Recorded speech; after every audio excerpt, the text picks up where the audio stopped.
Hello everyone, this is Direwolf20 and welcome to part 2 of Direwolf20's Thaumcraft 6 Mod Spotlight.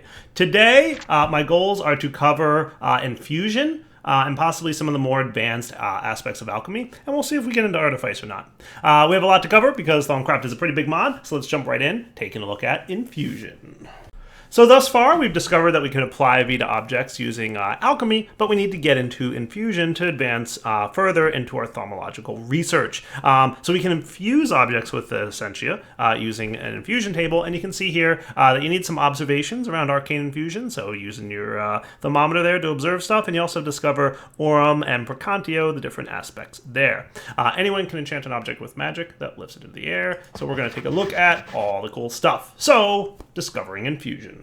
So by unlocking this piece of the puzzle, we get access to Enchanted Fabric, which needs just a little bit of V, some string and some wool. And then we can use that Enchanted Fabric with a decent amount of V to craft some thaumaturge boots, leggings, and robes. Let's do it. Yeah, totally crafted those, I promise. Oh yeah, looking good.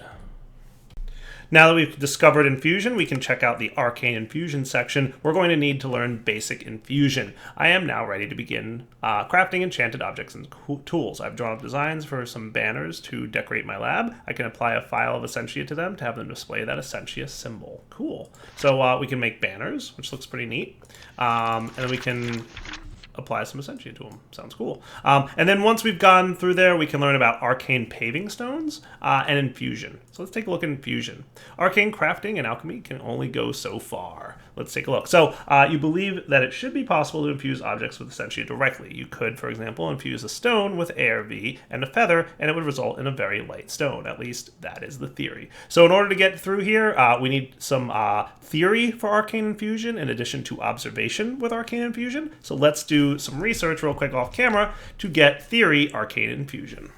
Another cool example of research, we got experimental infusion by using a diamond and a file of Bestia. We can get experimental infusion that gets us 18 infusion. I don't know if we can do files yet, but we'll just do it. And there's that Celestial Studies note that we were talking about earlier. That will gain 25 to 50 inspiration towards Arcane Infusion. That's actually really cool. But I don't think I have studied these yet, so we'll just skip that one. All right, a little bit of research later, and we should be now able to unlock our Infusion. Sweet. We also need items that can be consumed, stone, feather, and a file of air Essentia. So I think to get into the actual files, we're going to have to delve deeper. So let's go ahead and take a look at doing some alchemical metallurgy. I just made the alchemical brass ingot, and I'm going to complete some of these researches off camera. So we've gotten to the point where we're going to unlock Essentia smelting, and this is going to allow us, I presume, to be able to smelt Essentia. Cool. To unlock the next portion of Essentia smelting, we need a crystal of many different types. So I just got those. Nice, Essentia smelting. We now learned how to make the Essentia smeltery. So let's go ahead and make our Essentia smeltery. And also as a note, you'll need to progress further theory and observation of alchemy. So you'll note here that we need to make an Essentia smeltery and arcane alembics, much like we have in the past. You can place more than one alembic on top of a smeltery, and basically it'll let you do more separation of stuff. You can also use the elementum to make things break down a little bit faster. So you can use elementum as a fuel source. And long story short, you place something in the arcane Essentia smeltery thing here. Let's go ahead and get one more arcane alembic because it seems like there's definitely more aspects on things than there were in the past. So like, for example, if we threw paper in there, we would get those things. If we threw this in here, blaze powder, we would get these things, right? So let's throw like 2 glowstone dust in. That sounds cool. So this should get me 20 lux and 10 of that bird symbol, the owl symbol, right? So I throw them in, it'll melt, pretty similar to the before, and then it'll distill down into its liquid form. And we should be able to use files to get this stuff out. So note also that about 20%, oh cool, I can scan those guys. Oh yeah, all the points. 20% of the V is lost with the basic Essentia smeltery, right? So just keep that in mind. Another good trick is if you go ahead and do Discovering Artifice, it'll unlock the Goggles of Revealing, which I totally recommend you guys get, because once you have those, you'll be able to look at the alembics and see how much of each aspect is in there. So remember I said you lose about 20% using the basic Essentia smeltery, so keep that in mind, and we should be able to get this stuff out of here with our vials. Nice! So we've got 3 vials of Essentia Lux, and we've got 10 of Census. Cool. And let's see. Shift right clicking. Nope, doesn't clear it. There's probably a way to clear these, but we'll figure it out. So you should remember, having played Thaumcraft in the past, or if you haven't, there are jars that are available that you can craft. Pretty easy to make, just needs a little bit of magic and some glass panes and some wood planks. Jars are a way of storing your Essentia in the world. So you can either pick up the jar and right-click it, boom, and it'll just fill up the jar with the appropriate amount of stuff. So that's one way to empty out your alembics. Or we can pipe it, which we'll get into in a minute. You can also right-click on the jar with your files to remove or add to the jar. Pretty neat. So if we wanted to store this stuff in a jar, not a problem. You can also label your jars by crafting a blank label. Pretty easy to make. And when you place it on there, it'll label what the jar is. But also, once you start automating these jars, it'll make it so that this jar cannot accept another type of Essentia. So once it's been labeled for Census in this example, if it were emptied and there was a piping automation set up, you wouldn't be able to put anything in there but Census because it's labeled. You can shift right click on the label to remove it, or you can also shift right click on the jar to empty it entirely. So be careful not to shift right click on the jar and empty it entirely by mistake if you're trying to remove the label.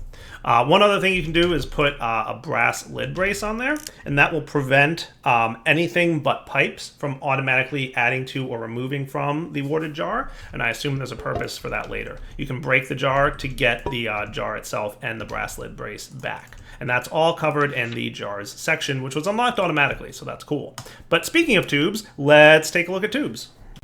To unlock it, we're going to need some observation of alchemy and artifice, and we're also going to need vials of Vitium, Vinculum, Alienus, and Alchemia. So that's probably Alchemia is probably this guy, that alchemy thing. So go ahead and melt up some of that stuff in here, and you'll be able to unlock this research. Cool? Let's do it real quick now.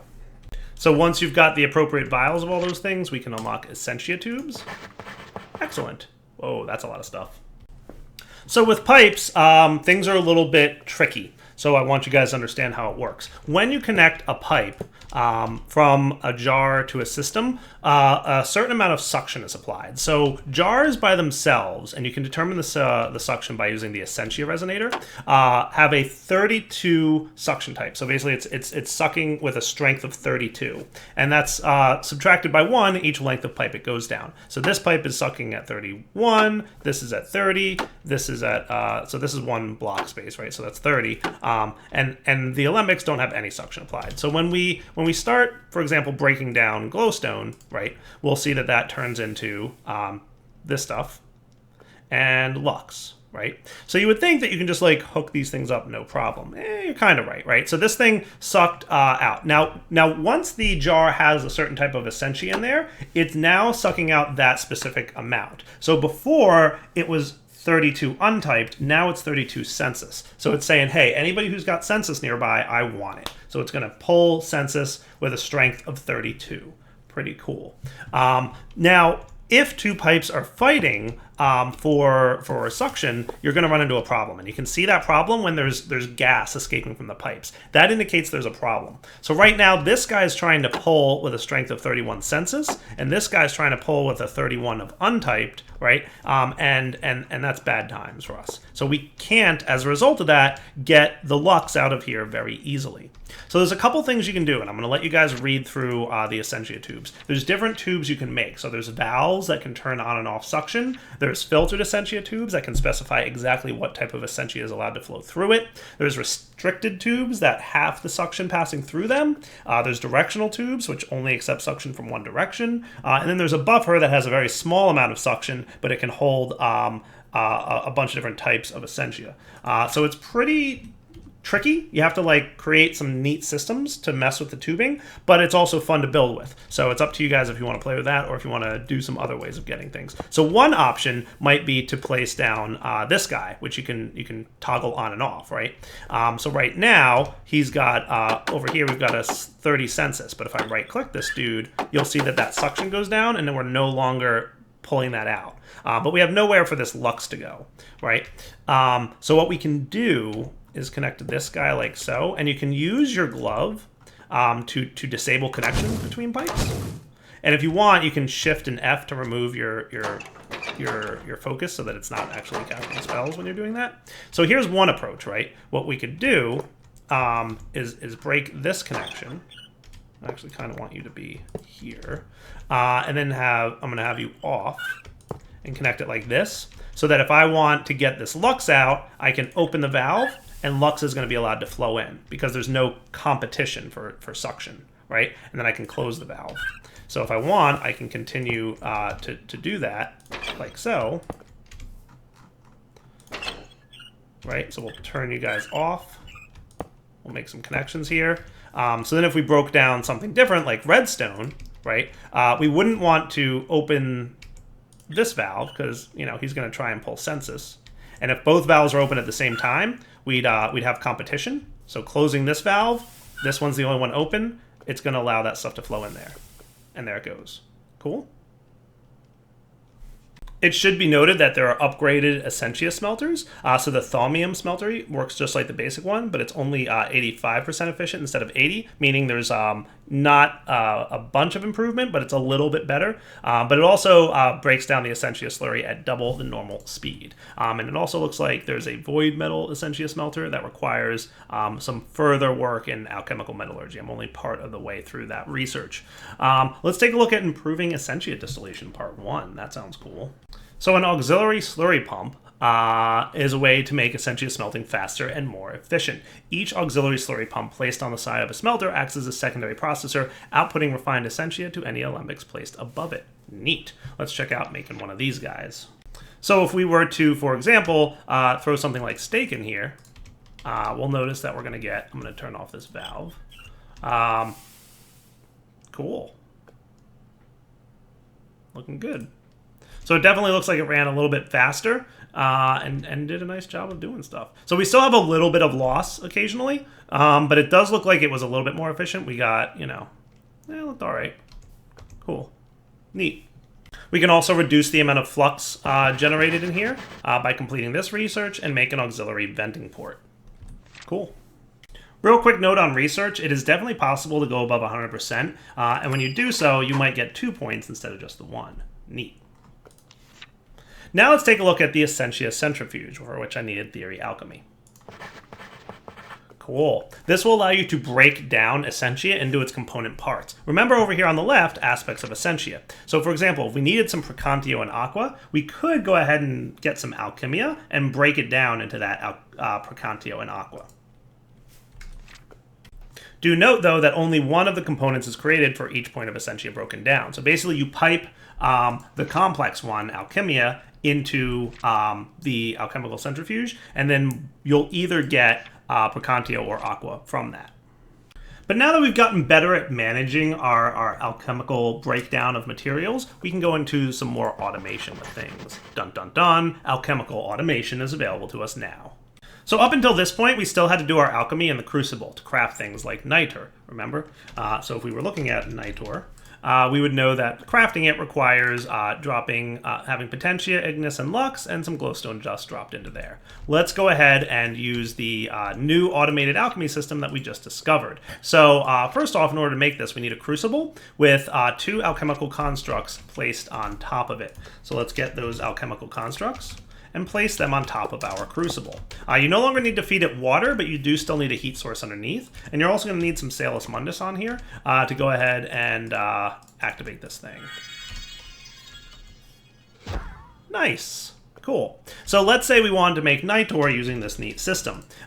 We could simply put some glowstone dust into the top left slot here, and that'll tell you what things it needs to get in order to make yellow Nitor. So we need 10 Ignis, 10 Lux, and 10 Potentia. These can be placed in nearby jars, which then can be piped using pipes or tubes directly into the thing. And what's interesting here is if we notice, it's currently going to be applying some filters. So remember, you need to worry about that suction, right? Suction might be a little bit of a problem here. But if we click on this yellow nitor, he should be pulling for 128 ingots. So he's trying to get ingots first, and then he's going to work on lux. So he's going to pull that at the highest level of suction. It's going to override the suction that the jars are causing. So once we get that, it'll spit the nitor out in front, or you can put a chest there and it'll land in the chest. So definitely two good ways to make your alchemy a little bit more efficient. You don't need to worry too much about the pressure when you hook it up this way, but just note that there's still some pressure concerns, right? And you'll notice that it's even remembering that it made that nitor last. Pretty cool, right? So we can go ahead and throw that in there, and it's going to remember it, and it's going to go ahead and automatically start pulling for more ignis again. So a nice and easy way to make more of your alchemy ingredients a lot more quickly and more efficiently. So now that we've learned how to make our files of Essentia, we learned that a little bit ago actually, but we've gotten really good at alchemy, we can move into Infusion as promised. So let's complete this research and learn how Infusion works. Unsurprisingly, Infusion crafting is proving to be a lot more complex than I expected. Simply trying to infuse aspects into something does not work. I will need a relatively complex system to stabilize the entire process. So a runic matrix is what's needed. So we're going to need 150 V cost and all of the crystals, and we're going to need some arcane stone bricks and some nitor. Any color nitor looks like it'll do. So let's go ahead and get some nitor. And some arcane stone bricks, which are not too hard to make. You just need arcane stone, which is smooth stone around a V crystal of any kind. So those are pretty easy to get your hands on. The problem here is that we need 150 V. Now, luckily, I'm getting a discount on my V as a result of wearing my Thaumaturgist robes, so it works in this chunk. However, it should be noted that in Artifice, I think it is, or Automancy, it's in Oromancy, we'll have a machine soon that allows us to craft more complex things. But for now, we don't have to worry too much about it. So let's get our runic matrix, which allows us to complete this task and move on to the next step. So in order to build this mystical construct, we're going to need 8 arcane stone, an arcane pedestal, and a runic matrix, placed like so. So you can see it basically looks like that. Neat. And pedestals are just made with arcane slabs and an arcane stone, so easy enough to create. We're going to need a bunch of them eventually, but let's get our arcane stone here and get ready to roll.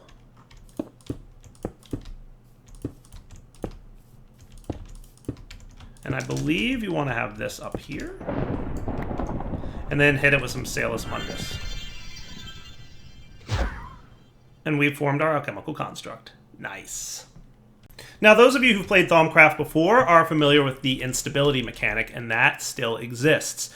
So long story short, you want to create a symmetrical layout of your altar to help reduce instability. Instability occurs while you're crafting with the Arcane Infusion crafting matrix thingy.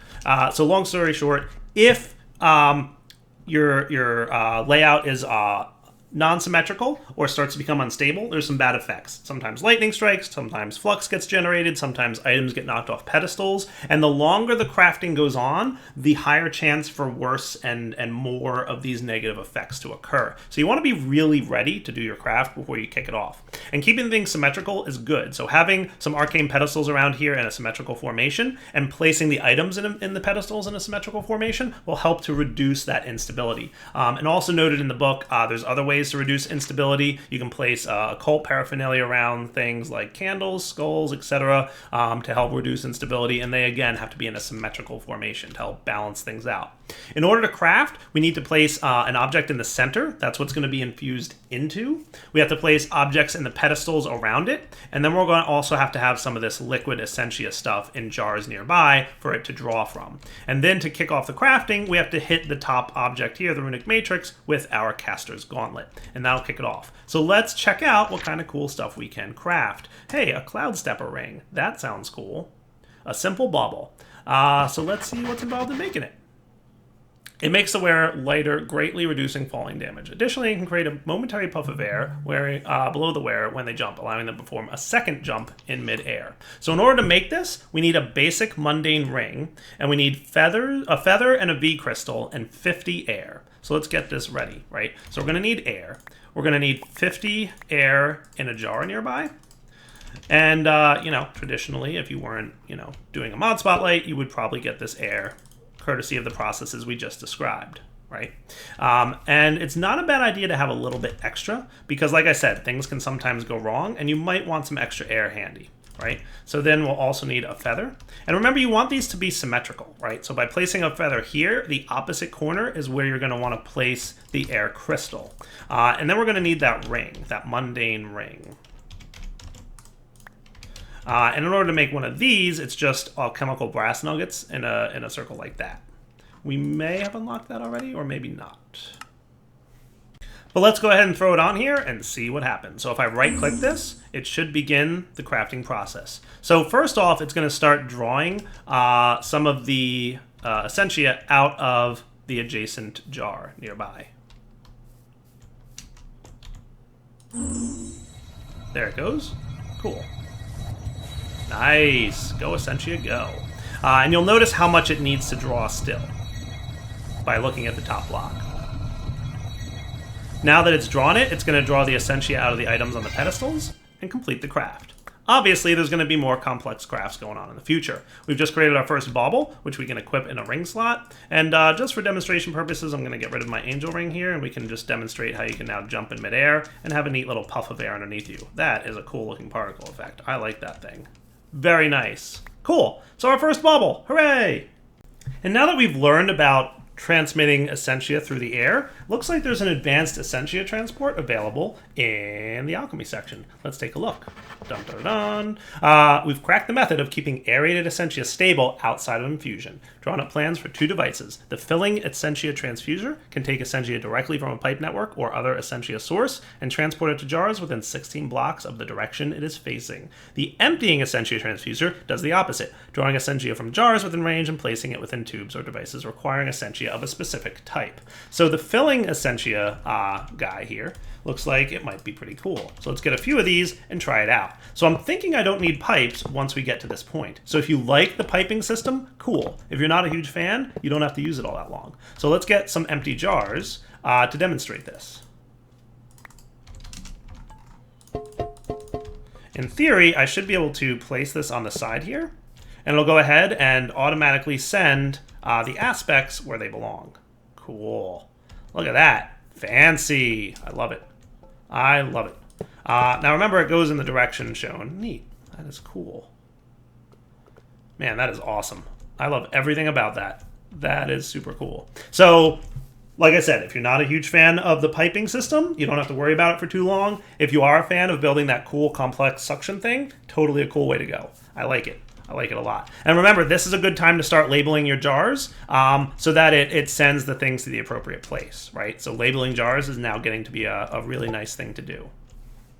So you can unlock the infusion speed and cost stones by opening up infusion boosting. The speed stone will speed things up, but slightly increase the cost to operate. And the infusion cost stone will reduce the cost of operation, but also slow things down. So if you're more concerned about resources, you can use the cost stone. If you're more concerned about speeding things up and you have plenty of resources, you can go ahead and use the speed stone. You can place up to 4 of these underneath 1 each pillar, so 4 total, 1 underneath each pillar, and that'll help speed things up or make things a little bit cheaper. Neat. Also, there's arcane paving stones that look pretty neat. So there's a couple of these that we can take a look at. The barrier stone and the paving stone of travel. That's cool. So the barrier stone will basically have mystical wards that prevent most creatures from passing across them. These wards aren't always 100% foolproof, and they cannot prevent other players from entering an area, but they'll keep away, regular threats. Pretty cool. So let's go ahead and check those out. Also, there's the paving stone of travel, which is pretty neat. Let's take a look at those as well. Another test subject, please. Hello, pig. Poke. He's trying to run away, but he can't, because the barrier stones protect him. So it's basically like a fence, but the players can walk across it, but other entities cannot. It also prevents monsters and whatnot from getting into your base or anything like that. So basically, kind of works like a fence, but an invisible fence that players can walk through. And then also the paving stone of travel, which is nice. So if you have like a long distance you need to travel across, it gives you a little speed boost as you're going across it. Neat. So let's start looking at some of the gadgets that are available as a result of getting this far into the mod. One of them is the Verdant Charm. The first version of the charm that you can get, crafted like so, is going to go ahead and allow you to automatically wash away poisons and any other similar negative effects. However, it can't actually heal you unless you upgrade it to the Life Giver. This infusion allows the Verdant Charm to actually regenerate the health of whoever wears it. So you just take the existing Verdant Charm that you made and upgrade it to give you Life Giver. You can also choose to go with the Sustainer version, which will automatically feed you over time. However, this thing needs a charge of V. So if we got ourselves a Verdant Charm, you can notice that it has a V charge of 0. So how do we charge it up? Good question. One of the chapters that we can unlock in Auramancy is the Recharge Pedestal, and this will allow us to recharge any V storing items. Any rechargeable item placed will automatically draw a V from the aura itself. Simply click on the pedestal with the item you wish to recharge, use the pedestal again to recharge the item. So go ahead and place your recharge pedestal in a chunk with a reasonable amount of V. So this one's currently around 150. Let's go put it somewhere where we're not crafting, so the next chunk over. Sounds like a good plan. And we can go ahead and pop this guy on there, and you'll see he's starting to charge up. Sweet. And he's probably drawing V out of the environment. Yep, totally doing that. Nice. Research. Cool. I don't know how much it can totally store. I guess we'll find out eventually. So that thing's storing up V. Neat. Another aspect that we can take a look at, by the way, is the Workbench Charger. So you notice that sometimes the workbench needs more V than it can actually draw from the chunk it's in. So this thing's kind of nice. It allows you to extend the workbench's reach so they can actually access the chunks around it. So if we complete this research, you'll notice that it tells you that you can draw from the surrounding 8 chunks as well. So the chunk that you're in and the 8 around you. So a 3x3 grid of chunks. So that's pretty cool. And it roughly splits the V from the 9 chunks. That's cool. I like that. So if you want, you can throw that on. You can put that on both the workbench and the focal manipulator, because remember the focal manipulator was using a lot of V as well. So if we got one of those in this chunk, so we could go with the Workbench Charger, it's called. We can put one both on the focal manipulator and the Workbench Charger, and now there's far more V available in the adjacent chunks. Pretty cool, right? So it just extends the reach. You can also make yourself an amulet of V that allows you to charge. It's a bauble that you can wear. So, and then that will give you a V charge as well for your items. So we go ahead and stick this guy on the pedestal. So are you done charging? 200 seems to be the number that it holds. Cool. So the amulet of V. Oh, actually doesn't need to be charged. It can charge from the chunk that you're in, right? So allowing me to recharge items in the field while it's worn. So it'll draw from the chunk instead of having to bring the item back to the recharge pedestal. It's probably a little bit slower, but it works. Neat. So Life Giver, this should make it so that it heals me. Neat. That's pretty cool. I want to take this off just to see if it actually does what it says it does.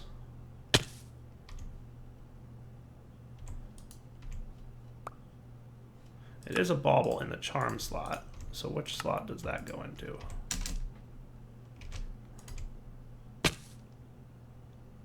Oh yeah, that's definitely healing faster. Nice. And it used 185 V charge. Now if I put on my amulet of V, that should slowly recharge from the chunk aura.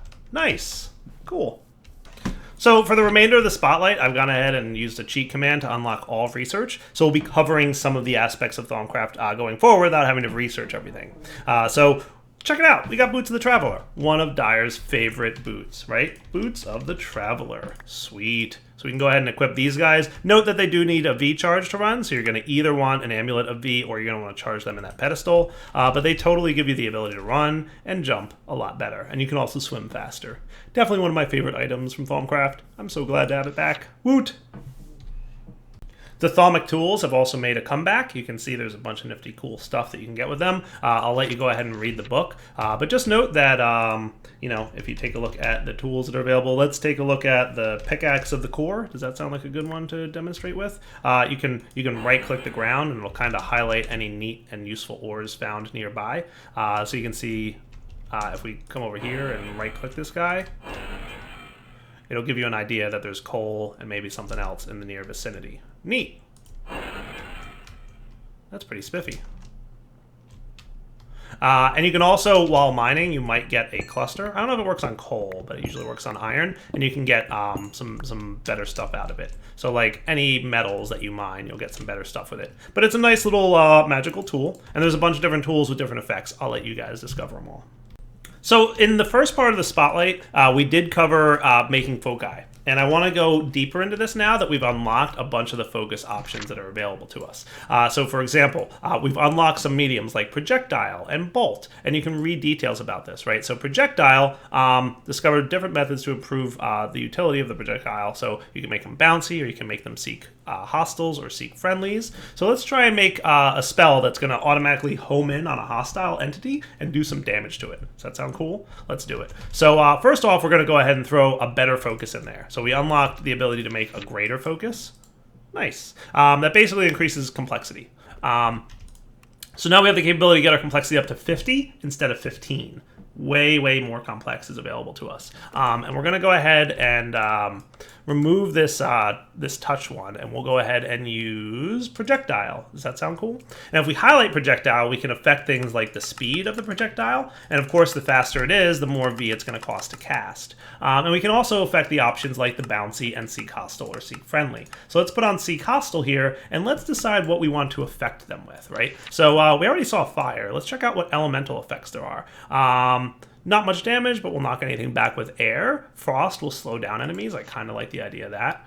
And earth is pretty powerful strike on enemies. So let's try frost. Does that sound cool? So I want a homing spell that does frost damage. So let's find the frost damage here. Curse, break, air.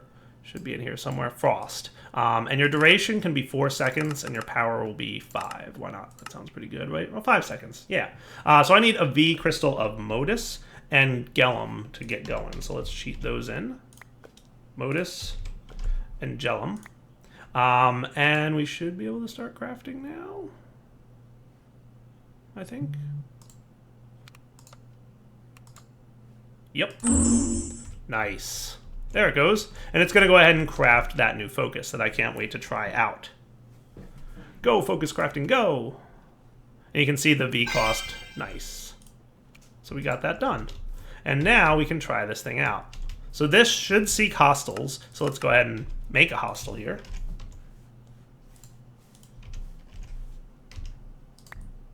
I don't think I want cave spiders. We'll get normal spiders.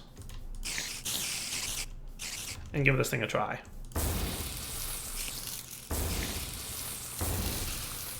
Neat. So it definitely gives them a slowing effect. And I thought I did. Can I repurpose a focus? Just out of curiosity. Looks like I can. So I thought I gave him homing in on entities, but it might have derped up. So let me try that again. And to be fair, it's perfectly reasonable to think maybe... doesn't seem to be seeking that hostile. I mean, a zombie would definitely be caught as a hostile, right? So maybe that homing effect isn't working right now. But the slowing is definitely working. Neat. Alright, cool. So bolts are more instant damage and longer range. It's kind of like touch, but a long range touch. But it can only go up to 16 blocks, so it's not quite as long range as projectiles are. But then you can also do a focus modifier for scatter. That sounds cool. I want to try that out. So it looks like if I want to do this, I put scatter first, and then I put the projectile, and then we put what the effect is. So let's try a fire projectile. Like that. And we'll give you seek hostile, speed 5, and your scatter, you'll do 3 forks and a spread of 10 degrees. Does that sound good? Or 30 degrees? 30 sounds like a nice number. Let's give it a shot. Modus and Ignis. I get a bunch of you because I'm gonna play with this a little bit. So let's craft this guy up. So you're gonna do 3 seek hostile. Cool. Do the thing. All right. So this. Oh, that's pretty neat. That is cool. Look at that. Nice. Okay. Very spiffy. All right. So as you guys can see, there's lots of different spell mechanics. Focus modifier, split, and scatter. That's cool. Splits the single target, resulting in 2, allowing me to have 2 different effects applied to the target. Oh, that's cool. it splits trajectories as well. Nifty. I like it. And then there's obviously lots of other things, right? So medium cloud. Lingering potions can be used to create a static effect in the world. The cloud medium can be used to create a field of energy that periodically applies focus effects to entities and blocks caught within. That's cool. Arcane mine. So it's basically a mine. When created, the mine takes 2 seconds to arm. Once it's armed, any non-allied entity that gets close enough will cause the mine to dissipate, releasing the stored effects. Dude. That is cool. Plan. What's this one do? Oh, that's cool. It works like touch, but you'll be shown a ghostly outline in which blocks will be manipulated. The range is also much greater. By pressing the focus G, I can alter the size. So this would be good for the focus that allows you to swap blocks, for example. That's cool. Nice. That's cool. Full mode affects all the blocks that match the size, while service mode only affects the blocks that have an exposed side. Neat. So plan, think of like the wand of equal trade, right? The one that swapped blocks. You'd probably use plan for that, and then you can adjust the size of it. I kind of want to try that out, so let's do that real quick. So if I threw this focus in here, and we did plan, which should be in here. Yeah, I don't think I can swap that. So let's see, plan, air, break. Where is plan? Is it an augment of touch, maybe? I don't know. Oh, there it is. Found it. Plan. And then our effect, I would hope, would be...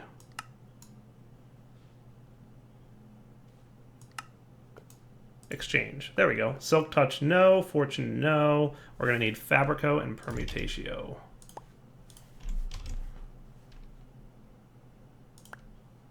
And does this plan have any options? Planning mode full or surface? Cool. All right, so let's craft this guy up. I want to see how the Wand of Equal Trade works. Because this is basically a Wand of Equal Trade, and you can adjust the sizing as you wish, right? So we'll check this guy out. Oh, that is neat. Look at that. So if I had Cobblestone, and I think I just like shift right click it to specify Cobblestone as the focus, and then I can hit G to expand the radius, and shift G did something.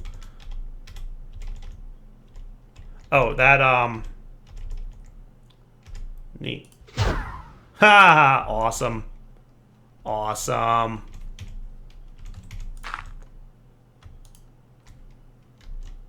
I love it. So guys, I'm going to say that that pretty much covers most of the Auramancy chapter. There's obviously some things you haven't seen, but you've got the basics to build upon and play with them yourselves. We've also covered pretty much everything in the Alchemy chapter. Again, we haven't seen everything, but we've seen a lot of it. Ooh, the Everfull Urn's back. Nice. I remember that guy. He was awesome. I miss him. Oh, and Potion Sprayer. That sounds cool. You guys have to play with some of these things. Artifice. We didn't cover a lot of this chapter, so I'm going to cover some of this next episode. And we talked about Arcane Infusion, so we know how that works. And we also next episode want to cover Golemancy, so we're going to check out Golems in part 3. Eldritch, not implemented yet, as you can see by the lack of localization and the lack of anything to see. There's also some new stuff in here, but I think Eldritch is unfinished, so you can pretty much ignore everything in the Eldritch chapters and branches, right? So for the most part, don't worry about Eldritch for now. That will be coming in a future expansion. But next episode, we'll cover part 3, which will talk about more of the Artifice items, so we'll check them out. Not a lot of mechanics here, just cool stuff you can play with. And then Golemancy, so you'll learn the mechanics of how to do stuff with golems. All right, guys, Direwolf20 signing off. Hope you enjoyed the episode. Take it easy.